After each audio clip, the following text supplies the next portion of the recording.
Well, that sounder can only mean one thing. Ladies and gentlemen, it is time for the next episode of the MLB Guardcast, a part of the Network 216.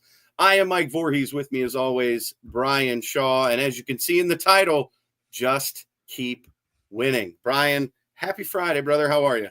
Happy Friday. I'm good. I was at the game yesterday. It started off a little rocky, but it ended up being an exciting one. It did. It absolutely did. I think my internet's being Did I a lose little you again, laggy. Mike? No, I'm here. My internet's just being a little goofy at the moment. Don't know why. Okay. Don't know why, but yes, you were at the game. Thank you for bringing home a win. All right. Didn't know if you heard me. I've been to 5 wins. I've been to 5 wins in a row now. I went from late April until late July without seeing a win. And now I've seen 5 in a row. We just need you to keep going. You're going to have to go to every game here on out that's at home. We need all the wins. Bring us all the wins, because when we recorded last, I don't think we were talking about our winning streak. We weren't really, to me, I really didn't know what this team was going to do, but they made a roster move a little late for a lot of people. And that was bringing CJ Kayfus finally up from Columbus to join the Guardians. And I think it has shown that we knew that it was going to work. But for whatever reason, the front office decided it didn't know what it wanted to do. And Bryan is frozen. Does that mean it's me? Oh, no. I'm not sure. We might have to bounce and try again. Well, let's try. Let's see what's going on. Riveting broadcasting. It is. This is unreal. You and I have recorded a bunch, and we haven't had this many issues. And now all of a sudden, it's starting to act up. So I don't know. That's weird. I might have to go old school and hook up the 150-foot Ethernet cable from my router to my stinking laptop so that it'll work. Are we back? Did I lose you? Are we still live? I think I've got you. It's just been a little choppy, right. and you've disappeared from time to time. We want to keep going. We're going to keep going. Let's go. So the Guardians call up CJ Kayfus, right. Folks. We apologize for the technical issues. Hopefully we've fixed them. I think we're good. We'll see.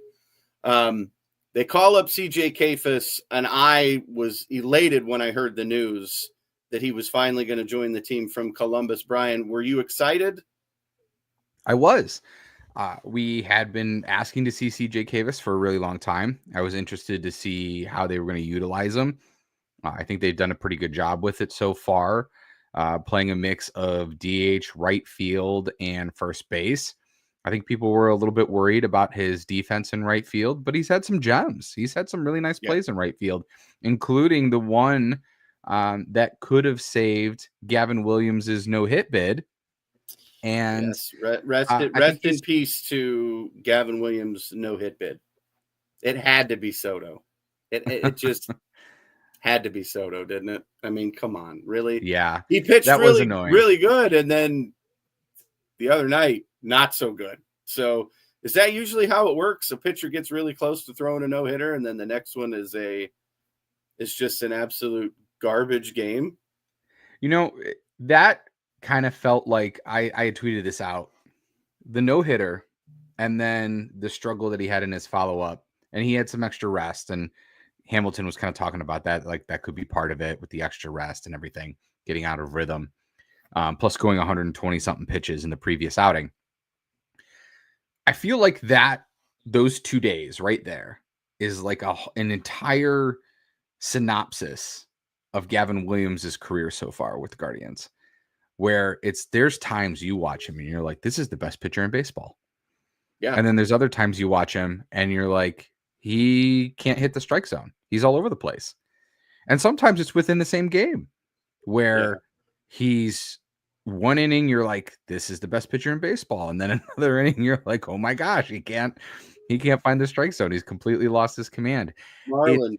fascinating and infuriating all at the same time. Yeah. I mean, the Marlins just teed off on him, and he was leaving. I know it was humid. I know that the ball was kind of traveling better than normal out of Progressive Field the other night, but it just looked like he was leaving everything up, and these young Marlins hitters were just, they knew what was coming almost. I mean, it's fine. Guys are due to have a dud. Saccone had a dud. He did. And in the grand scheme of it, you've been seeing some really, really great baseball since the losing streak ended. This team is number 1 in the AL in wins since their losing streak ended, which would have been, so the end of it was July 6th. The first win was July 7th. So they have the best record in the American League in that time, which is more than a month. I think it's 32 games. Yeah, and it's not a small chunk. Yeah, It's 32 games. It's not a small chunk of time that they have been one of the best teams in baseball. That's about a quarter of the season so far. And on top of that, in that time, they're 3rd in runs scored. So they went from just a putrid offense, just unwatchable, shut out 5 times or whatever, and had 1 run 2 other times in that 10-game losing streak. And now all of a sudden they're 3rd in MLB in runs scored in that little over a month, little over 30 games. Just a complete reversal.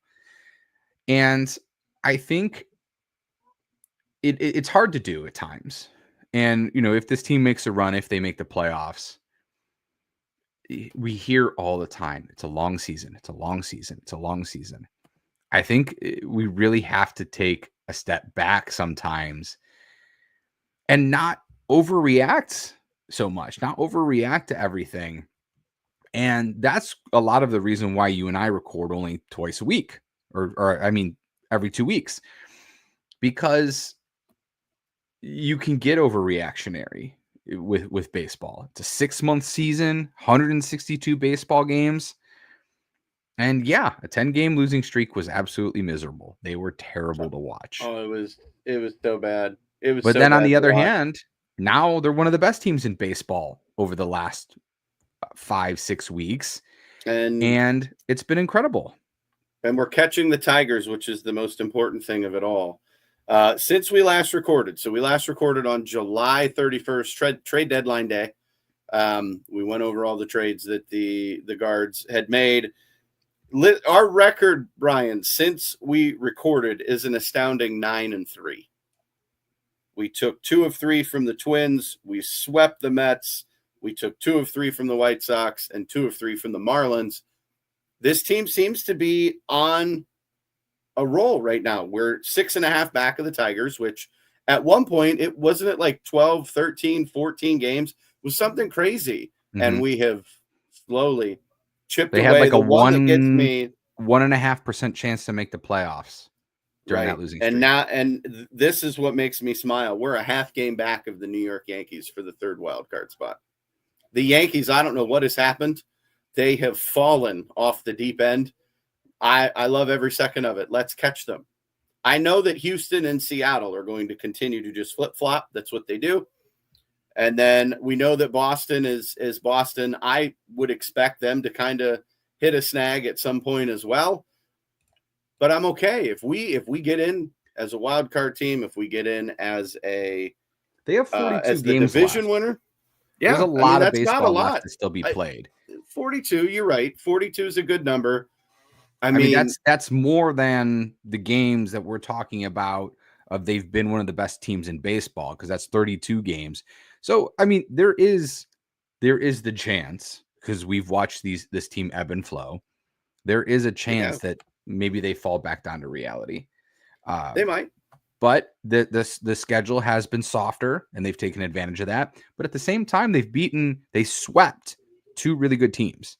That wasn't that our first sweep in New York of the Mets. I heard it on the broadcast, and now the date has slipped my mind. It's been forever. I think that's their first sweep I think that's their first series win at Citi Field. So whenever Citi Field was built. Wow. Yeah, that's a long time. I think I heard that. But they swept the Astros to start off this run, and then sweeping the Mets. And keep in mind, as part of this next 40 games, you have 6 games against the Tigers. You do. And the schedule doesn't get easier.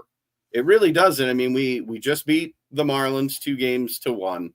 We have Atlanta this weekend, and I understand that Atlanta is not the Atlanta that we remember. They have fallen on hard times, but they're still a really good baseball team.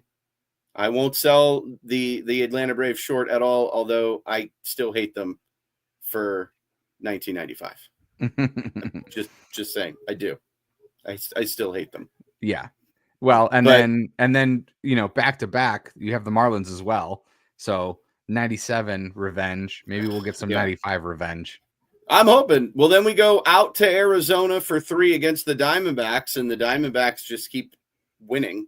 I don't know what's going on with them. They haven't thrown in the towel this season. Yeah, haven't thrown in the towel. We get the Rangers, who are a potential playoff team in Texas, and then we have 3 at home against Tampa Bay, and then a huge series at the end of the month. This could have big wild card implications. 3 against the Seattle Mariners. We're welcoming Josh Naylor back home. Yeah, that'll be something. It'll be. I'm interested to see the reaction he gets from the crowd. I have a feeling Cleveland's classy. I think that they will cheer him. I do. Yeah, I think it'd be one thing if he left in free agency. That's different. But we traded him, so he'll get an initial ovation. But if he torches us, I bet there's going to be some boo birds out there, and there's going to be some picketers outside the stadium telling. But I want to talk about continue to sell the team. I want to talk about why they've been so good. Yes, I want to talk about the differences. Do you have the formula? Do you know what it's taken? Go pitch well, have the other team score less runs than you score. Man, I mean that makes all the sense in the world. Score more runs, you win more games. I mean, that's just kind of how it works. In the time frame that we're talking about, so since the losing streak, I want to give some statistics of some guys. Well, you are the statistician extraordinaire. These are going to be good. I have a feeling. We have 8 players who have an OPS over 700, which 700 is roughly average. So 8 players. We'll start from the top. Kyle Manzardo is at the top at a 1.07. He has been on an absolute tear. Mr. Jose Ramirez is number 2. Who? I don't know 1.04. Who's this guy? Ramirez. I don't know who he is. Anyway. Daniel Schneemann is number 3 at a 779 OPS. Hold on. Who's 3? Schnee is 3? Schneemann is 3. Oh, hats off to you, Mr. Schneemann. Mr. David Fry is number 4. The guy who disappeared. David Fry? Okay, I like it. Former All-Star David Fry at a 781 OPS. Dude, he had an amazing double last night in that game off of a righty. I loved it. I loved every second of it with David Fry. Gabriel Arias, number 5. Dude, the blonde hair's got to go. The blonde hair has to go. Let it flow. Let the flow flow. Okay. Did you see his monster bomb to left field the other day? I wanted to text you as it happened and just say, who is this man in batting for Gabriel Arias? It was completely unexpected, but it was a tank. He definitely hit a moonshot for sure. We'll come back to Mr. Arias, but he has a 780 OPS and is 5th. Okay. We'll come back to Mr. Arias because if for those of you who haven't watched this, Mr. Arias has been in our crosshairs many a times. He's been in the doghouse quite a bit. He needs to step it up, and so we'll get back to him. Brian Rocchio is number 6, 763 OPS. Where's the gif of the Undertaker rising from just being dead? Yes, out of the casket. I mean, Rocchio Where did he come from? Yeah, we wrote when him they off. called him back up, I was like, oh, here we go. More mediocre play. But they move him to second base, and he's shown he can play here. The other thing I've liked about Rocchio since he's come back is the boneheaded mistakes seem to have disappeared. I made a joke, speaking of gifts, you know, the one where like the infomercials, and there's the one where the guy's carrying all the stuff and he's stumbling over himself and falls on his car. And that's what it looked like sometimes when Rocchio was playing in the infield. He could make these stellar Gold Glove plays, but then you've got this routine ground ball and he's kicking the ball all over the place. That seems to have gone away, which is really, really nice to see. So the focus on those plays has improved. So we keep going. We got a couple more guys. Angel Martinez is number 7th. He has a 721 quite OPS. a bit, but he's one of those guys I think that can really help push us these last 42 games. I really do. If he keeps it up. And finally, number 8, CJ Kayfus, our new arrival, a 709 OPS since coming to the big leagues. And he has as many RBIs, 6, as Austin Hedges does for the entire season. Let that sink in. Let that sink in just for a second. 6 RBIs. Kayfus has been here a week, maybe 10 days. He has the same amount of RBIs that Austin Hedges has for the entire season. Austin Hedges had a great game yesterday. Dude, his name is Dad Bod. That's it. I'm not calling him Hedgie anymore. It is Dad Bod, and I am so glad that he's here. When he is done playing, I hope and I pray that he will be a manager for this team. He has to stay here in Cleveland. We don't need to build him a statue, but I want to keep him as some sort of coach, for that leadership in the locker room. But the crowd was chanting his name yesterday when he was up to his at bat, and then he got the sac fly. That was not on my bingo card. He said after the game that he was really grateful for that moment, and he'll remember it forever. So those are the awesome. Those are the 8 players with an above average OPS since the losing streak. Is there a name on that list that you noticed wasn't there? Stephen Kwan bothers me a bit, but here's what I'm going to say. And I think that wrist is a problem. I do. I think he's hurt. You can tell that he's hurt. You can tell that he's doing his best to kind of play through it, but he's not the same guy. But so let's think about this, is that they're doing this. They have the 3rd most runs in baseball in that time without Stephen Kwan doing Stephen Kwan things. Yeah. So if you want to talk about is this sustainable? Can they make a run? Can they make a run towards the playoffs? That I think is a huge positive. Now, will Jose Ramirez continue to have a 1,000 OPS? Will Manzardo continue to have a 1,000 OPS? No, I don't think so. But then you're going to have other guys potentially step up. Will Carlos Santana get on a hot streak? When he plays. Will Nolan Jones get hot? Will Bo Naylor get a little more hot? It seems like he's coming around. So there's other guys that could step up.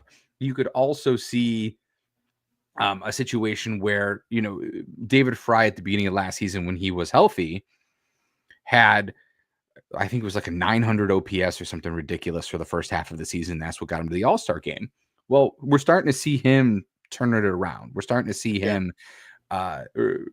be a lot better and as he's getting healthier. So which I think is a huge sign.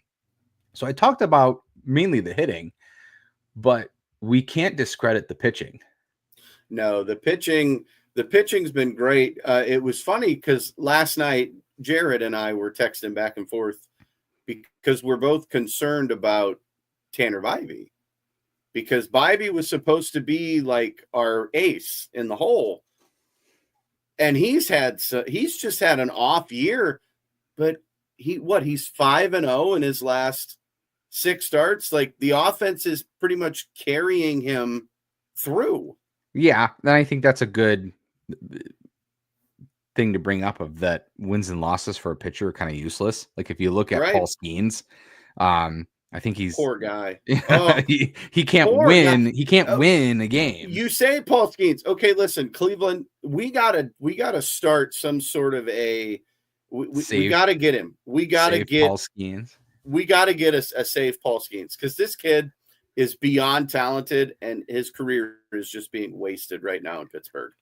Unfortunately it is. I don't want to see him in LA or New York or Chicago. Let him don the Diamond C for the Guardians. Let's do it. We could find something to make this trade happen. So in terms of team ERA, since that time, again, since the losing streak, they're 6th in ERA as a team. Wow. 3.64 ERA. Yeah. And if we just go by starting pitching, I think even though we've had some issues with Bybee in those situations, this was higher as of a couple of days ago. It's really close. I think a couple of days ago they were 2nd in innings pitched, the starters. They have fallen to 6th. But even so, that was a huge issue at the beginning of the year, was you weren't getting length out of starters. We were getting, that bullpen was getting taxed again. And now I'll tell you what, you bring up the bullpen really quick. Can we make a move, please? I beg of you. Can the Matt Festa experiment come to an end? Can it? I'm asking. I mean, I wouldn't mind it, but he is Vogt's inning eater. He's Pedro Avila from last year. But he got rocked in his last outing against the Marlins. Well, I think everybody got rocked against the Marlins. I don't know. Festa, I think Festa has the worst ERA on the team right now. He probably does. But even with that, even with getting rocked the other day, the Guardians bullpen is 3rd in ERA since the losing streak at a 2.71. Without Emmanuel Clase. Yeah. And without Tim Herron. And without a healthy Trevor Stephan. And without a healthy Sam Henches. Yeah. We want to talk about the pitching factory. Apparently, the pitching factory has now turned into a bullpen pitching factory where they can just bring up anybody or just pull guys off the scrap heap like Colby Allard and turn them into good bullpen guys. Or Pedro Avila, as you mentioned. Pedro Avila was a scrap heap guy, and now he goes to Japan and is having a terrible season. Jacob Junis hasn't played in a lot of high leverage, but his ERA is very similar to Avila's from last year. And he's been really good. I mean, he was as of recently mentioned in some trade reports, and I'm shocked that they didn't trade him. I'm glad they kept him. He's pitched fairly, he's pitched very well for us. That back end of that bullpen being Cade Smith, he is now our closer by default. He's really, really good. Hunter Gaddis has had some ups and downs, but he seems to be slowly figuring it out. But I think Cade Smith, he's got the weight of the world on his shoulders right now. He's replacing an amazing closer in Emmanuel Clase, who may or may not ever throw a baseball for the major leagues ever again. And let's keep that in mind. In that time frame that we're speaking of, there was the trade deadline, which I'm sure weighed on a lot of guys, and there was the Clase news. And then you had that game immediately afterwards, which the bullpen blows, and Cade Smith blew his save. There's a lot that this team has had to go through emotionally so far this season. After the 10-game losing streak, after the Luis Ortiz news, after the Clase news, it would have been very, very easy to roll over and die. And we are critical of Vogt at times for decisions and things. I am. We have to give him a lot of credit for holding that locker room together and for rallying these guys. It's like you read my notes. I have to take a second and apologize to our manager, Stephen Vogt. The lineup that you have placed out on that field for the last 12 games has been incredible. Thank you, sir. The offense is playing well. Your leadership shows. I'm sorry that I was very judgmental and asked for you to get your head examined. I now take that back. Can we continue to ride this wave, please? That is all. Thank you for allowing me this time. Does that have anything to do with Mike Hargrove calling you out by name?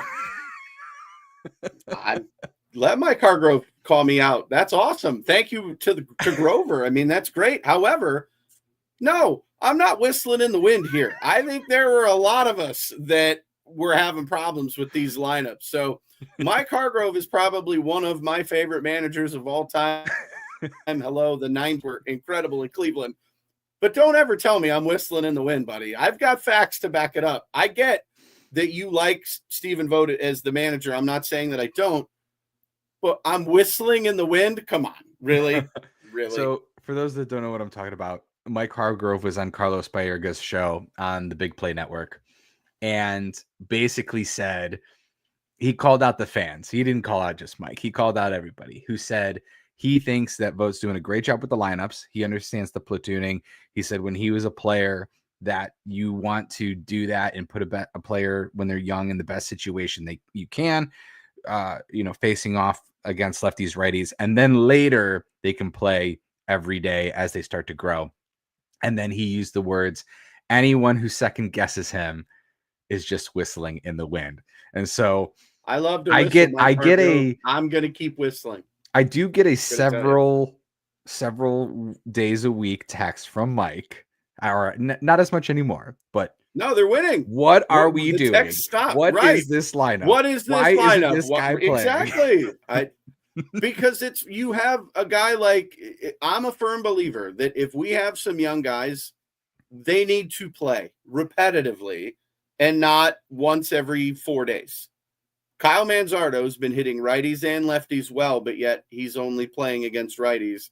Very rarely do we see him against a lefty. Doesn't make sense to me. You've got Nolan Jones, who you throw out there every week, every game it seems, and he's 0 for 3 with 2 strikeouts. And it to me, it doesn't make sense. There are a lot of question marks. Well, however, since winning, CJ Kayfus has been called up, it feels like that is less. Yeah, Nolan Jones he played last night, but he was brought in late in the game. Yeah. Yeah. And CJ Santana has been playing a lot less. Yeah. I think so. They have been playing Manzardo more, Kayfus more, Jones less, Santana less. And this is without Lane Thomas, our center fielder, still out. Yeah, and I'm not sure. We have found way. I don't think Lane will play this year. I really don't. From the reports I've read, I don't know how much people keep up on that. Lane Thomas was one of my favorite players before he was with the Guardians. I had predicted that they would trade for him, and then they did. And for those that forget, I think Brian wept the night the Guardians traded for Lane Thomas. I think he thought he was in the twilight zone. I remember the text that you sent me. Am I dreaming? Please pinch me. And then, the playoff run and all of that, and the late September Grand Slam off of Tarek Skubal. Yes. Now, I acknowledge it's been a really difficult season for him. All the injuries, the getting hit by pitch, the wrist injury. He's been on the IL 3 times. So, like I said, since I have a little bit of love for Lane Thomas, I've been looking up on his rehab, and it sounds like that whatever's going on with his plantar fasciitis is really bad, and it's not healing the way it should. So yes, I would not expect him back. But even if he comes back, although if we can get him in September when we're making a run, I'll take his experience. He mashes lefties. Well, that's the thing, that's what I would want him to do. When he came back from plantar fasciitis, he was stealing all these bases. He's running all over center field. I'm like, that can't be good for his foot. How is this is inevitable that he's going to get injured again. Have you ever dealt with plantar fasciitis? I have as well. And that's why I can speak on this. Yes. It is very painful. It's fact that it's taking, and why it's taking him even longer to come back. His body's just not recovering like it should. So for me, I have some foot problems as is, but for me, I had to get different cleats. My cleats were part of the problem, and I had to wear a boot to sleep to put my foot in a right position, and eventually it did heal. I also wasn't playing baseball every day. I was active. I was doing a lot of things, and I could warm it up and be fine by the afternoon. But yeah, if Lane Thomas does come back, put him in right field against lefties. He's not traveling as far. And then, like you said, ease him back in against lefties. He doesn't need to play every day. Just when we play Tarek Skubal, I want him in the lineup when the Tigers come to Yes. town and we have to play Skubal because he has this number. I know when I was suffering from plantar fasciitis, I had to wear like a specific insole in my right shoe to Like a kind of cushion. keep it at the angle so that it would heal and not bother me all the time. Yeah. So my heart breaks for him. I know. It does. I know exactly what that is, and same thing. So I don't know. I'm not sure he makes it back this season. I haven't seen an update other than it wasn't going great. But yeah, last thing I saw was they were hoping he would join us mid-September, but rehabs have not been going well. Well, but then how much is he going to do for you for 2 weeks? Right. Speaking of injured players, John Means, I believe, is having a rehab start today. He is pitching for Lake the County? Lake County Captains, folks. So John Means is, we signed him knowing that he was recovering from Tommy John, knowing that he probably wouldn't help us a bunch this year. It was more for next year. Fingers are crossed, man. I'd love to see him make that quick trajectory, single A, double A, triple A, join the club. Maybe we can see him make a couple of starts down the stretch. We do have 42 games left. I'd love to see him here. So I guess by the next time we record, we'll know in 2 weeks. But we're going to have September call-ups coming up here soon. Yep. Who's 2 players you want to see up? Well, prior to his injury, I would have said Travis Bazzana because I just I, like everyone else, feel that he should have been here by now. But injuries have kind of slowed that progression. I just want to see him at second base at Progressive Field with the home crowd. I don't know. I just do. I think it'd be great to have him. I just don't know if he's ready yet. So I think if they brought him up, it's only to get a sniff of some MLB pitching, and then they'll service time manipulate him next year, and we'll see him in June. Well, if I'm not mistaken, September call-ups don't affect service time. Oh, that could be because it's only for a short time. I wasn't aware of that, but that could be. Yeah. Who's but even if you'd it like is, to see? Even if it does, it'll be like 2 weeks. I'll tell you, we get 2, right? The other one for me is Messick. I want the pitcher. I want Messick up here. I do. I think he is really, really good. I want to see him in our rotation. Logan Allen, I love you. You've been great this year. But I'd love to see him more in a long reliever role. So I had a different option for moving out of the rotation and into the long reliever. I think they should put Joey back down into the long reliever role. And I'd be okay with that too. I mean, because he's already done it, and he knows what it takes. And he was really good too. So, I mean, Logan Allen, I think, is like the most underappreciated player in Guardians history. The dude I don't know about that one. But in terms of like how he's not great, but in terms of like how decent he is and how disrespected he is, like the ratio of disrespect to play, like you would think that he was one of the worst players on this team, the way people talk about him. Okay, and I'll give you that. He consistently goes out there, gives you 5 1/3, and gives up like 2-3 runs. I mean, but he's been really consistent. He's not been Tanner Bybee where you get a gem and then a terrible outing, or Gavin where you get a no hit and then get rocked. It's just been consistency from Logan. Yeah. And so who was your position player you'd like to see them call up? I want to see Jhonkensy Noel one more time. One more time. He is hitting the cover. He's hitting the ball well in AAA. And the reason I say that is because Nolan Jones is basically a lost boy right now in this team, because CJ Kafis is also a lefty. And so you don't have a righty bat for right field. Nope.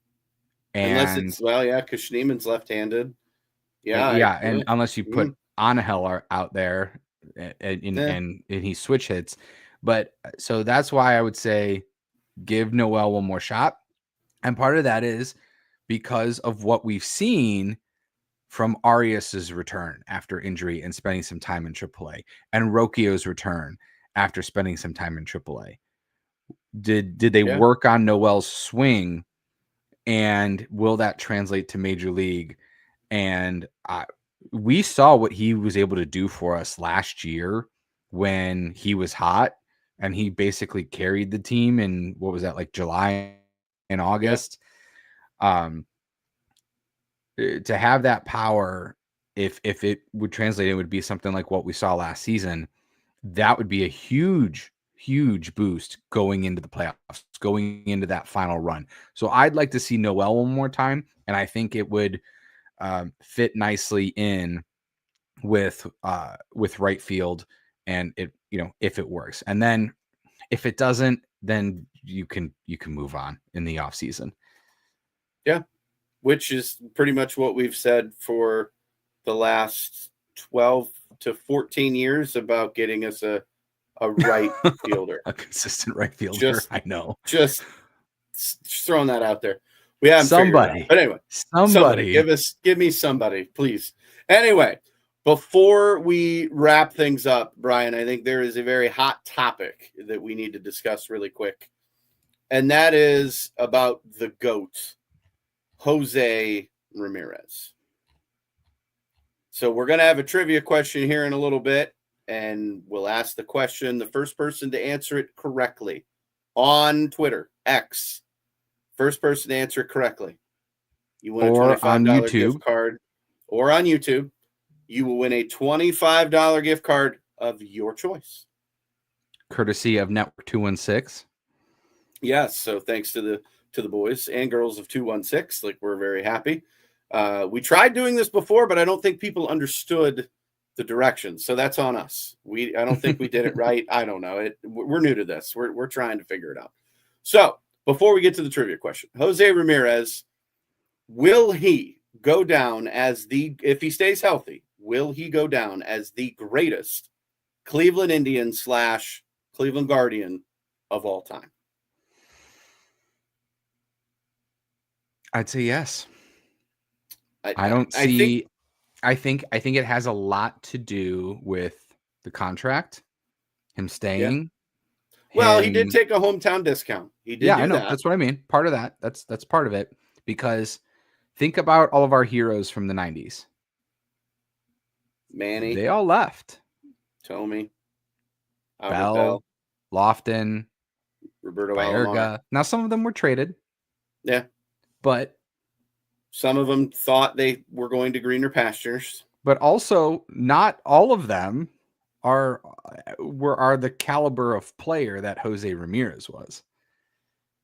Yeah. So, I mean, or is. The offense runs through Jose, clearly. He hits 2 home runs and a double the other night, basically carries this team to victory because of his bat. Last night, incredible base running. CJ Kafis hits a chopper over the mound. Jose Ramirez is able to score on that. Not many players could. No, we've seen that a couple of times. It's the intangibles for me. Yeah. Yeah, it's the intangibles of his amazing base running, how he's able to just turn on a ball and just crush it to right. And his defense, yes, he's going to make errors. No one's perfect. I get that. But there's not another third baseman that I would want right now other than Jose Ramirez. Well, he's cleaned those up. There were several at the beginning of the season, and that was the whole team. They were just playing. Oh, yeah. because we had that conversation. We had one of our previous episodes was what happened to guards ball. That is the other thing about what we are seeing in this last 5-6 weeks is that return of guards ball, or what they would define as guards ball. And whereas during the losing streak and at the beginning of the season, we were seeing just really sloppy baseball, just all around sloppy baseball. And that's not been the case as of recently. So yes, I do think Jose is going to go down. I think there's many variables to that. He's got to stay healthy. He's got injuries can't derail him for the end of his career. Even if it did, like people, would you build a statue? Yes. Let's say fingers, knock on wood, fingers crossed, like this doesn't happen. But let's say in 27, that ends up having to be his last year because something happens. Nobody's going to be like, oh, well, he got hurt and you can't talk about him, we're not going to talk about him like we talked about Grady Sizemore in terms of injury. Like he's pretty consistently stayed healthy and played all those games. And like I said, the discount, staying with the team, wanting to be here, telling them like, I want to be here, his leadership, just how good he is, how fun he is. If you've ever had the pleasure of meeting him, how nice he is to the fans, how grateful he is to the fans, all of those things, you couldn't ask for a better player to be that face of your franchise. No, he's just an incredible human being. I say build the statue. I say retire the jersey. I love that folks are comparing stats on Facebook and on X about, well, his numbers aren't to Jim Thome or to some other tribe legends. Well, Thome was, he's clean, but he was in an era where it was common to hit 40, 50 home runs a season. True.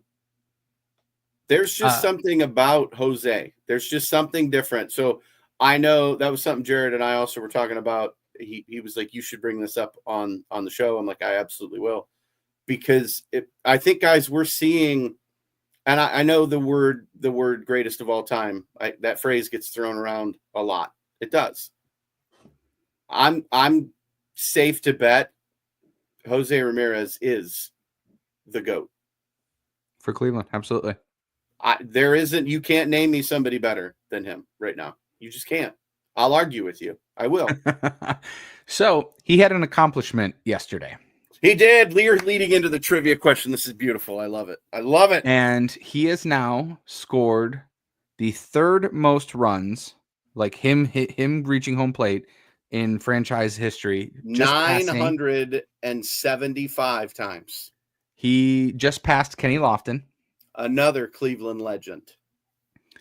But he has a couple hundred to go before he gets in first place.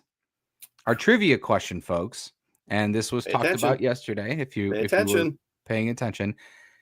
Who is number one? Who is number one in Cleveland baseball franchise history in runs scored? So if you have that answer, if you comment on Twitter or if you comment on the videos, the first one will reach out to you. And don't cheat and look it up. Don't cheat and look it up. Don't be that guy or that girl. Don't. Nobody knows this without looking. You don't know. You don't know. You don't know. Well, maybe you remember because it was all over. All the media partners shared it yesterday. They all had this statistic. So if you were watching the game yesterday and you're on social media and you probably saw the statistic, that's where we got it from. So we're sharing it from, we're relaying that message from the Guardians, sharing it with the beat reporters, and they put it out all on Twitter. So who's number one? Comment that. We'll reach out to you. $25 gift card. Really appreciate you all taking part and listening to us and then getting through the early technical difficulties. Mike, whatever you did at that time, it fixed everything. So remember that for next time. A magician does not reveal his secrets, but I have learned a very valuable lesson and we're going to stick to it. That's all right. Yes. When I edit this for YouTube and for the audio, nobody will even notice. It'll be gone. That's the power of editing. We'll just power of editing. I love it. I love it. All right, Brian, it is about that time as we begin to wrap things up. Where can they find you and us? I am at WXSHAW Weather Shop.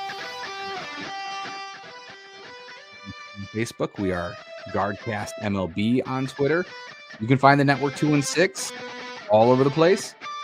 We are on YouTube, our own YouTube channel, the Network 216 channel. We are on Spotify. We are on Apple. Mike, how about yourself? You can find me at Facebook, on Twitter, and Instagram at Mike Vorhies. We're so thankful for all of you. Thanks for tuning in. We'll be back in 2 weeks. Big series this weekend. Guards, Braves.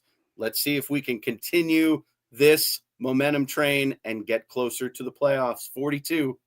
That's how many games left, folks. Enjoy the ride. It's going to be fun.